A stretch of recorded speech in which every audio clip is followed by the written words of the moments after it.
Miosol 125 guys. Naka 10 grams po itong bola natin ngayon na gamit guys.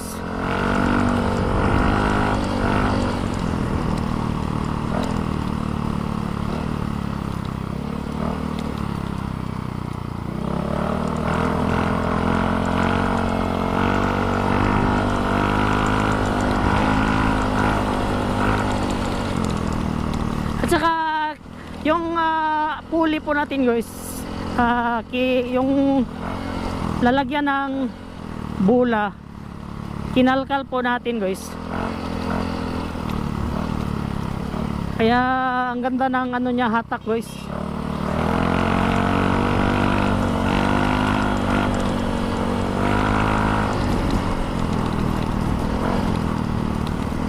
Isang piga mo lang guys, mag ano siya kaagad, no? Mag 80.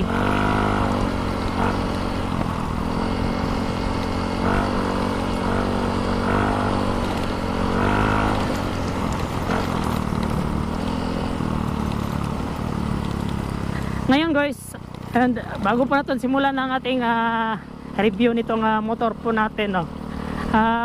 Advance Happy New Year po sa lahat. Ngayon po ay Sunday, pizza 30 yata ngayon, no? So mamayang gabi na yung New Year.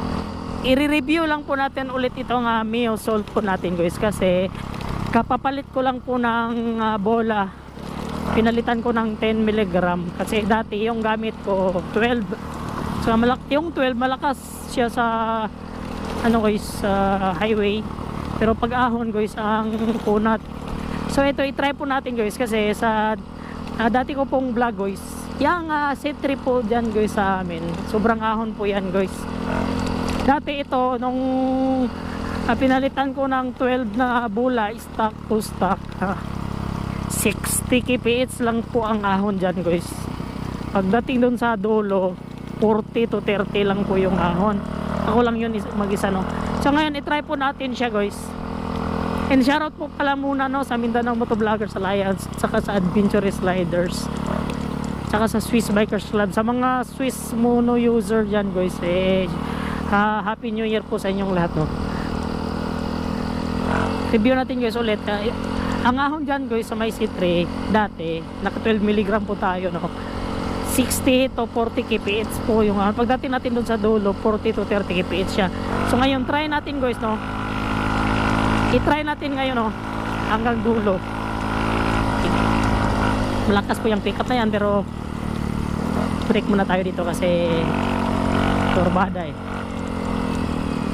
So galing dito guys, ano na to, ahon na to. Tingnan mo man yung pickup na yan, iwan yan. So ganito siya kalakas guys, no? 10 mg, saka kinalkal po natin, no? 70 to 80 ahon siya, 80. Saka banking natin dito guys, natin guys. Ayan, no, naka 70 siya. Dati dito guys 40 lang to, 80 guys. Dito 30 na to dito guys, puro hindi kaya mag brake talaga tayo. 60 kasi sobrang lakas niya eh. Sobrang lakas niya sa ahon eh. Parang baliwala lang yung ahon guys, kasi sobrang lakas siya eh. Pinaliwala niya lang. Galing pa dito bang. Galing. Galing. So baliwala lang yung ahon guys. Grabe, naka-brake pa ako doon. Kasi 80, 70, 80. So sobrang ahon talaga yun doon guys, no? Pero grabe, 80 to 70 doon. Grabe, galing. Galing nito. So pinalitan po natin to guys ng 10 grams at saka ano, kinalkal po natin, no? Kinalkal po natin yung pulley niya, kinalkal, kinunan yung ano niya, no?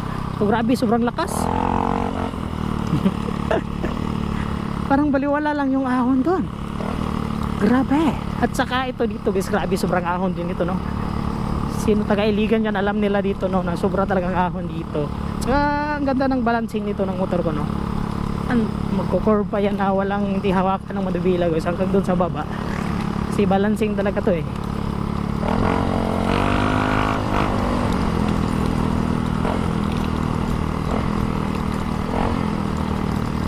lakas niya. And sa may ano naman guys, sa may level, anong tawag doon? Anong tawag sa Tagalog yung sa amin sa Bisaya guys, patag. Dito. So umpisa tayo dito ngayon ng try natin dito. Basta wala lang aso. Baka may aso. So try natin guys. 40 kph. Bombahin natin.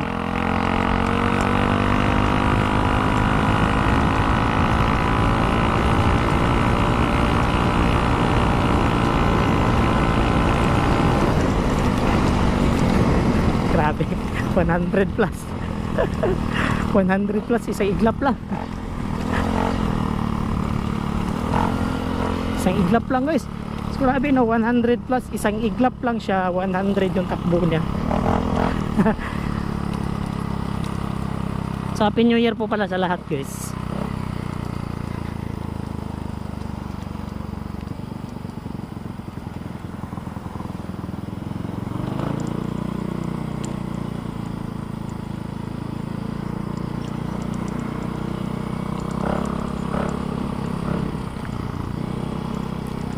Sa gusto po dyan guys, sa Nakamiyo guys, sa Nakamiyo Sol, sa gustong malakas yung arangkada ng motor, magpalit na po kayo ng 10 grams. Saka ano, yung pulley nyo guys, ipakalkal nyo para yung belt sasagad talaga sa taas guys.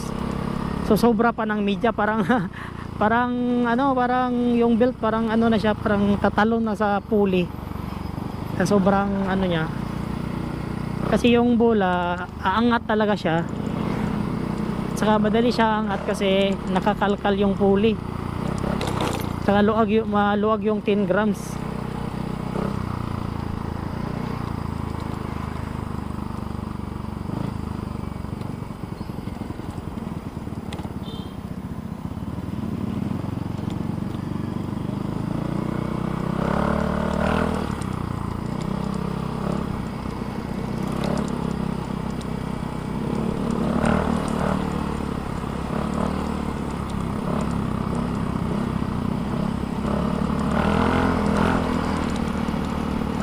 Saka yung 10 grams guys, isang piga mo lang, grabe talaga. Isang piga mo lang, parang lumilipad, parang iiwan ka.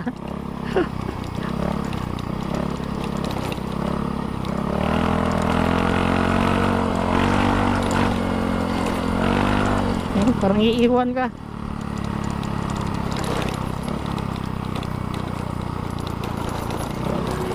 Sobrang lakas niya.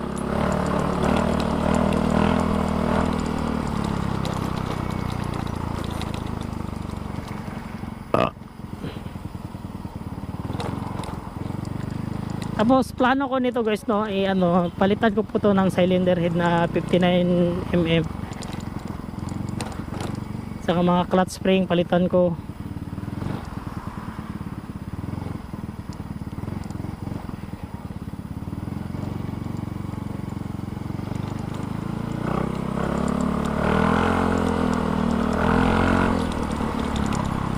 Isang piga mo lang ay abot ka na.